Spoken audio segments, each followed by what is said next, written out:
जागतिक छायाचित्र दिनानिमित्त ठाणे महापालिका आणि ठाणे शहर दैनिक पत्रकार संघ यांच्या संयुक्त विद्यमाने आज या ठिकाणी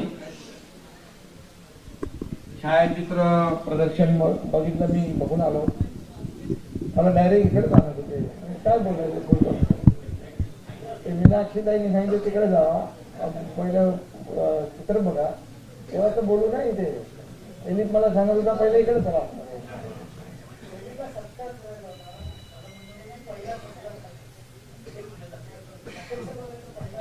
अच्छा, खरं म्हणजे आजचा हा कार्यक्रम जो आहे त्याच्यामध्ये शिष्यवृत्ती प्राप्त झालेल्या विद्यार्थ्यांचा देखील सत्कार झालेला आहे.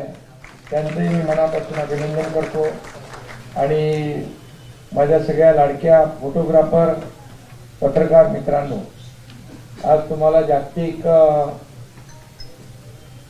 छायाचित्र दिनानिमित्त मनापासून शुभेच्छा देतो.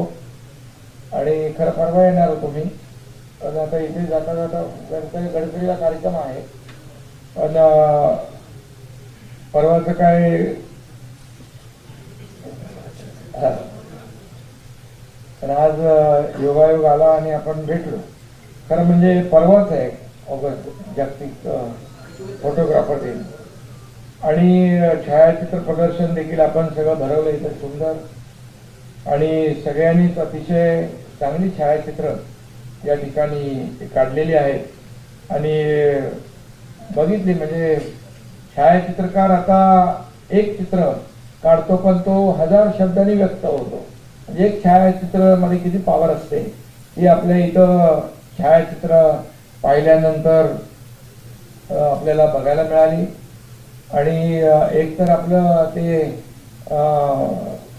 रेल्वे कुठलं ते CST रेल्वे स्टेशनच्या वरचं ते एक फोटो काढला त्यांनी आजच्या.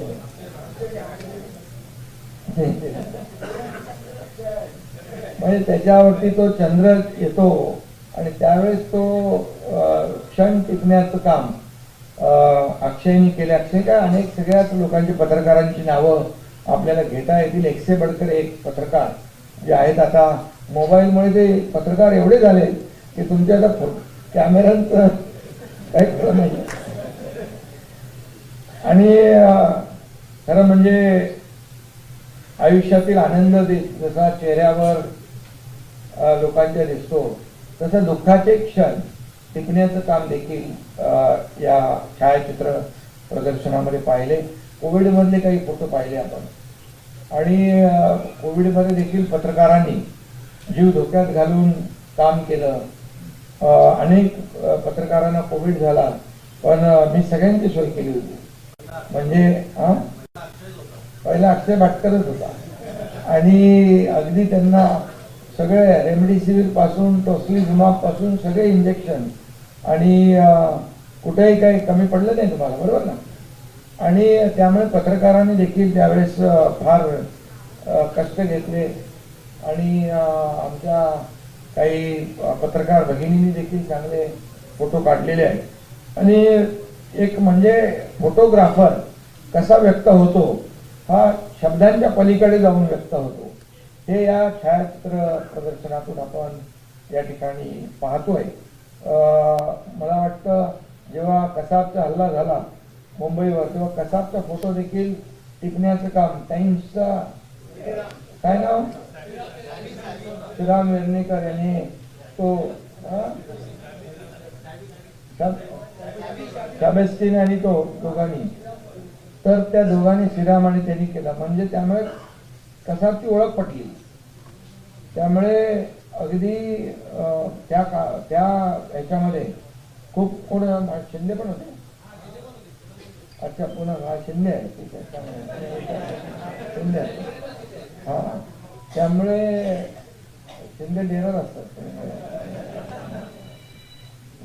त्यामुळे चांगल्या म्हणजे कधी म्हणजे आनंदाच्या क्षणी पण दुःखाच्या क्षणी पण आणि संकट समयी पण हे फोटोग्राफर या ठिकाणी आपला जीव धोक्यात घालून फोटोग्राफी करतात. आणि अनेक वेगवेगळ्या निसर्गाच्या सानिध्यातल्या छटा असतात. निसर्ग असतो त्या ठिकाणी पाहिलं आपण अगदी म्हणजे फोटो काढण्याचं टायमिंग महत्वाचं असतं. क्षण जो असतो चित्र टिपण्याचं ते खऱ्या अर्थाने महत्वाचं असतं. आणि म्हणून आपण म्हणतो काही क्षण टिपण्यासाठी जो करतो बुद्धीचा वापर, काही क्षण टिपण्यासाठी जो करतो बुद्धीचा वापर तोच खरा फोटोग्राफर. त्यामुळे तुम्हाला याला नुसतं काढलं आणि असं घेतलं, आता मी पण फोटो काढतो, पण आता कॅमेऱ्यामध्ये तर सगळेच फोटोग्राफर झालेले आहेत, परंतु तो क्षण टिपण्याचं जे कौशल्य असतं ते कौशल्य महत्वाचं असतं. आणि त्यामध्ये ज्या काही छटा असतात त्या फोटोच्या माध्यमातून उमटवण्याचा जो प्रयत्न असतो त्याला खऱ्या अर्थाने स्किल लागतं आणि ते स्किल तुमच्यामध्ये आहे. आणि म्हणून आपल्याला आज तर समजा AIचा जमाना आहे, आर्टिफिशियल इंटेलिजन्स आहे, स्मार्टफोन आहे आणि अतिशय उत्तम उत्तम फोटो काढण्यात नगरसेवक पण आमचे तसे फोटो काढतात सगळे. आणि कधी कोण फोटो कुठं काढेल त्याचं काही नेम नाही. त्यामुळे एवढं डेंजरस आहे फोटो, म्हणजे आपल्याला कळतही नाही की आपला कुठं आपण बोलत असतो आणि तसे आपले पत्रकार ठाण्यातले प्रामाणिक आहे, त्याचं काय सुरू ठेवून हे करत नाही, समजदार आहे.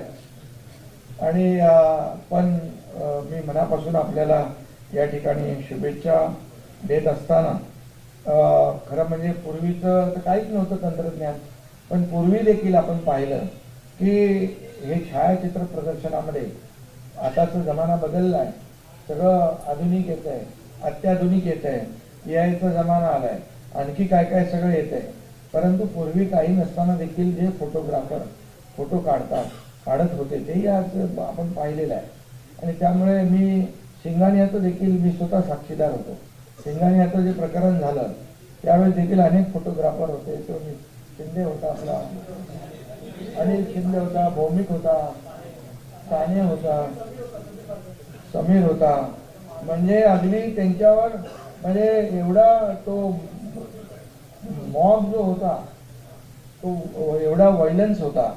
त्यामुळे पण तिथं आम्ही होतो तिथे आणि मग त्यामुळे त्यांनी जे काही प्रसंग आहे तो टिपण्यासाठी ते गेले होते, परंतु त्यांचंच टिपणं झालं असतं.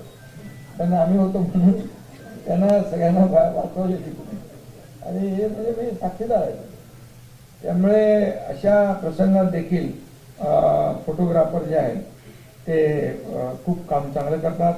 आणि म्हणून खऱ्या अर्थाने आपण म्हणतो जे न देखे रवी ते देखे कवी. आणि म्हणून फोटोग्राफर देखील फोटोग्राफरला काही कमी समजण्याचं नाही. जिथे शब्द अपुरे पडतात तिथे फोटो ते शब्द पूर्ण करतात. हे जे काही असं आहे त्या खऱ्या अर्थाने आजचा दिवस चांगला आहे. तुमचा आणखी काही प्रॉब्लेम नाही ना, घरांचं वगैरे मिळालं ना?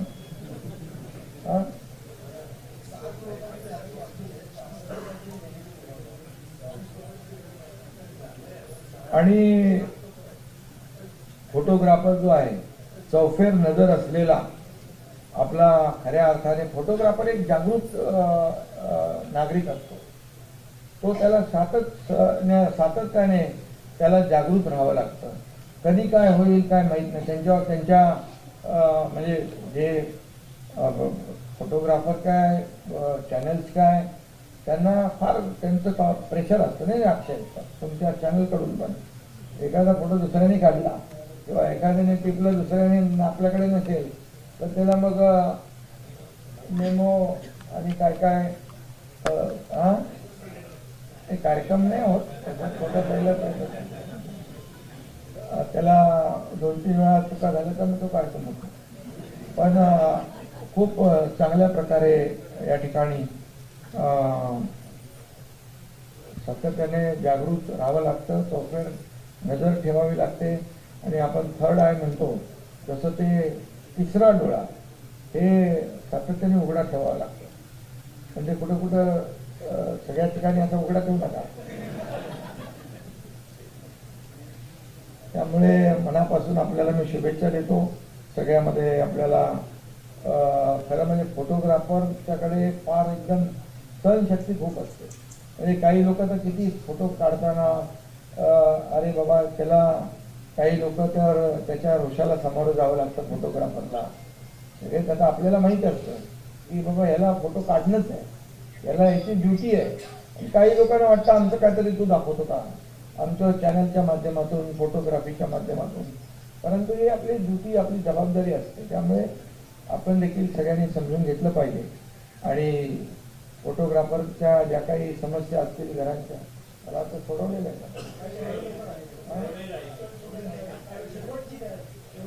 आणि पत्रकार शेवटचं आहे आणि पत्रकार भवन जे आहे, पत्रकार भवन पण काहीतरी आहे.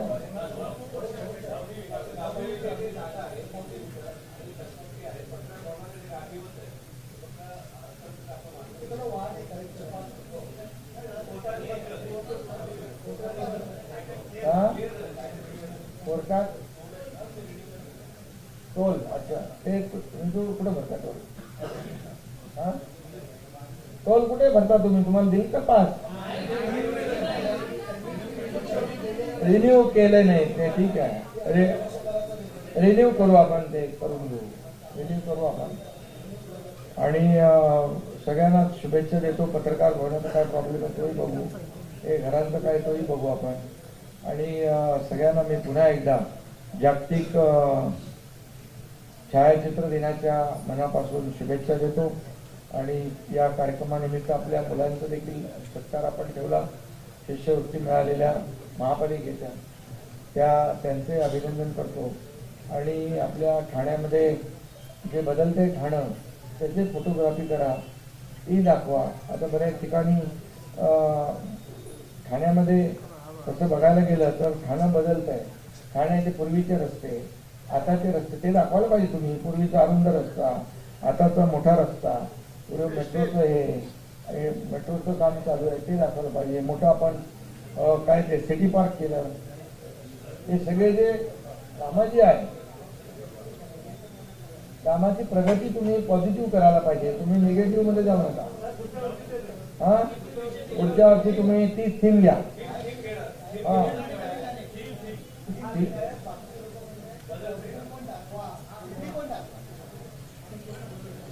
नाही, मी आता काय आपल्या नेहमी कधी चॅनलच्या याच्यावर प्रोग्राममध्ये गेलो ना, मी त्यांचं कॉन्क्लेव्ह असतो, मी त्यांना सांगतो नेहमी की तुम्ही ठीक आहे, राजकीय जे काय आहे ते राजकीय रोजचं डायलॉग असतात ते दाखवा, काही प्रॉब्लेम नाही.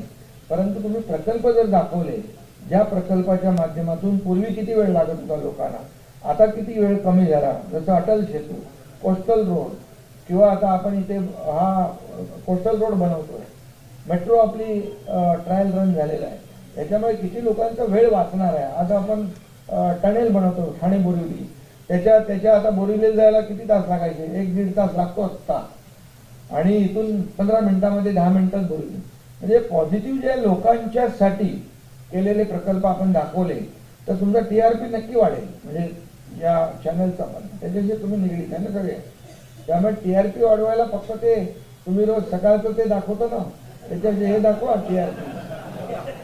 TRP तुम्ही प्रोजेक्टच्या माध्यमातून दाखवला ना तर TRP नक्की वाढेल. आणि म्हणून आता पुढची थीम तुमची आहे ती ठाण्याची प्रगती, बदलतं ठाणं, विकसित ठाणं, हे तुम्ही दाखवा, ते लोकांना फायद्याचं होईल. आणि आज खरंच ठाणं बदलत आहे.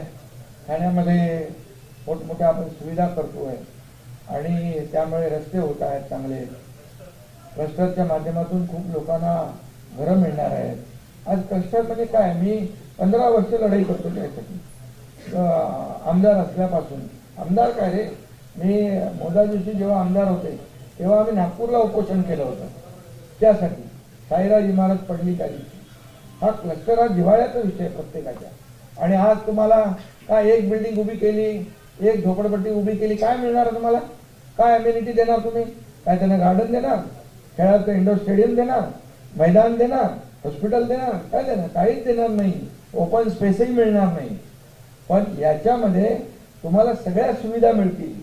एक पूर्णपणे रिबिल्ड ऑफ सिटी असं म्हणतो, पुन्हा आपण त्याचं सिटी विदिन डेव्हलप सिटी आणि विभागाचं पुनर्निर्माण, शहराचं हे जे आहे त्याप्रमाणे आता काही लोकांना वाटत होतं की होणार नाही. अरे 25 मजल्याची बिल्डिंग चालू झाल्या, उभ्या राहिल्यात वाघा इस्टेटमध्ये, मुंबईमध्ये क्लस्टरच्या माध्यमातून उभ्या राहिल्या, काही शिवाजीनगरला पण राहिल्या उभ्या. रमाबाई आंबेडकर नगर किती हजाराचं आहे ते? 17,000. 25 वर्ष अडकलेलं.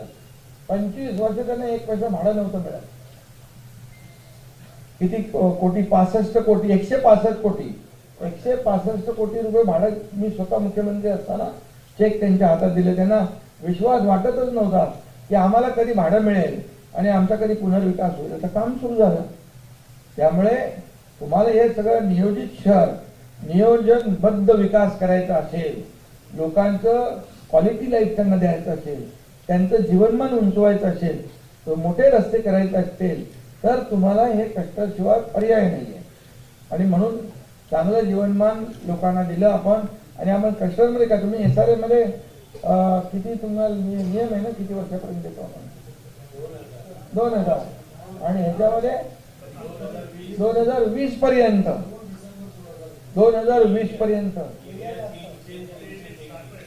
कार्पेट 300 का 23 आणि वरच्या माणसाला पण घर, म्हणजे हे कधी मिळूच शकत नाही.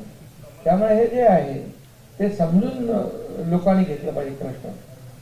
आणि लोकांना चांगलं घर दिलं तर उद्या तुम्हाला परत निवडून देतील. आणि विरोध केला तर काय करतात माहित आहे. काही लोक नगरसेवक, मी त्या याच्यात बोले, काही नगरसेवक आपले आहेत की निवडून आल्यावर 7-12 त्यांच्याच नावावर झाला असं समजतात. 7-12 तुमच्या नावावर नाही आहे, तो जनतेच्या नावावर आहे. आणि तुम्ही काम निवडून आल्यानंतर त्या लोकांना काय अपेक्षा आहे, काय तुम्हाला त्यांना सुविधा द्यायच्या त्या बघायला पाहिजे. आता काय हा फोटोग्राफर तर तुमचाच काय, त्याच्यामुळे नगरसेवकांच्या विषयात मी बोलेन.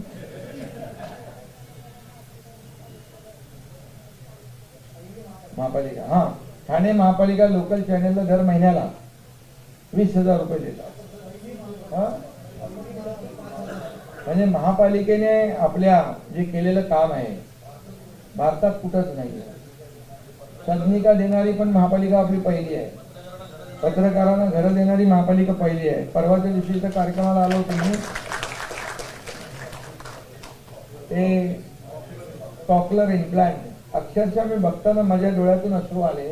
कारण ती मुलं, त्या मुलांना बिलकुल ऐकायला येत नव्हतं, बोलायला येत नव्हतं. बरं, त्याची कॉकलर इम्प्लांटची खर्च किती आहे शस्त्रक्रिया? 6.5 लाख रुपये. आता अर्धे लोक यायचे आणि 1-2 लोक ते डॉक्टरची अपॉइंटमेंट घ्यायचे, बाकी पुन्हा यायचेच नाही. 6.5 लाख रुपये कसं परवडणार? मग त्यावेळेस मी मुख्यमंत्री सहायता निधीतून पैसे दिले. 2.5 लाख महापालिकेला सांगितले द्यायला. आणि आता पूर्णपणे नंतर महापालिकाच मला वाटतं आता पूर्ण पैसे खर्च करते आहे. आणि मी त्या डॉक्टरांना सांगितलं, जे कॉकलर उत्पल डॉक्टर होते त्याचे, जे कॉकलर म्हणजे त्यांना आता बोलायला लागले, त्यांना ऐकायला यायला लागले. त्यांनी इथं चांगलं एक नाटक आयोजित केलं होतं. त्याच्यामध्ये ते म्हणजे चांगले एक्सपर्ट कलाकार जसे नाट्यक्रमी आहेत तशा प्रकारचं ते बोलत होते. आणि सगळ्या गोष्टी म्हणजे त्यांना त्यांचं पूर्ण जीवनच बदलून गेलं. त्यांची जी आहेत म्हणजे पुढची पिढी जेनेटिक ते हिरोस्कोप, जेनेटिक हिरोस्कोपवर पण ते काम करतात डॉक्टर. त्यामुळे पुढच्या वेळेस पुढच्या पिढीला हा त्रास होऊ नये. त्या डॉक्टर उत्पल आणि त्यांच्या टीमचं अभिनंदन मी केलं आहे. आणखी काही डॉक्टर ह्या प्रकारचे शस्त्रक्रिया करत असतील त्यांना देखील आपण मदत करू. महापालिका करेल, राज्य सरकार करेल. त्याचबरोबर आपण हृदयावर देखील शस्त्रक्रिया करतो. हृदयावर लहान मुलांच्या हार्टमध्ये छिद्र असतं, ती देखील महागडी शस्त्रक्रिया असते, ती देखील परवडत नाही. परंतु ती आपण ज्युपिटरमध्ये करतो. आतापर्यंत 9,000 मुलांच्या शस्त्रक्रिया केल्या आतापर्यंत. ती न परवडणारी शस्त्रक्रिया. त्यामुळे महापालिका जी आहे फक्त रस्ते, पाणी, गटर, मीटर, वाटरपुरती आपली मर्यादित नाही आहे. ही महापालिकेच्या माध्यमातून विविध ह्याच्यामध्ये, कारण इच्छाशक्ती पाहिजे. काय फक्त म्हणजे रस्ते, पाणी आणि दिवाबत्ती पुरतं मर्यादित न राहता महापालिकेने अनेक प्रकल्प, अनेक योजना ज्या आहेत, वेलफेअर स्कीम ज्या आहेत त्या सुरू केलेल्या आहेत आणि त्या पत्रकारांच्या देखील ज्या समस्या आहेत त्याच्यावर देखील महापालिका काम करते. मी सगळ्यांना मनापासून शुभेच्छा आज तुम्हाला देतो.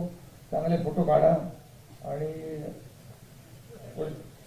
चांगल्या गोष्टी पॉझिटिव्ह विकासाच्या या सगळ्या जे काही प्रकल्प आहेत ते दाखवा आणि पुढच्या वेळेस मात्र ठाण्याचा विकास, पूर्वीचं ठाणं नंतरचं ठाणं हे त्याच्यात आलं पाहिजे. बाकी पण विषय घ्या तुम्ही, परंतु त्याला प्राधान्य द्या. लोकांना कळलं पाहिजे की हे ठाणं बदलतंय, ट्रान्सफॉर्मेशन. आणि म्हणून पुन्हा एकदा सगळ्यांना शुभेच्छा. चांगले आहात तुम्ही, चांगले फोटोग्राफर आहेत, चांगले छायाचित्र काढले, कला तुमची बघितली तिकडे सगळी आणि चांगले माझं पण फोटो काढले चांगले.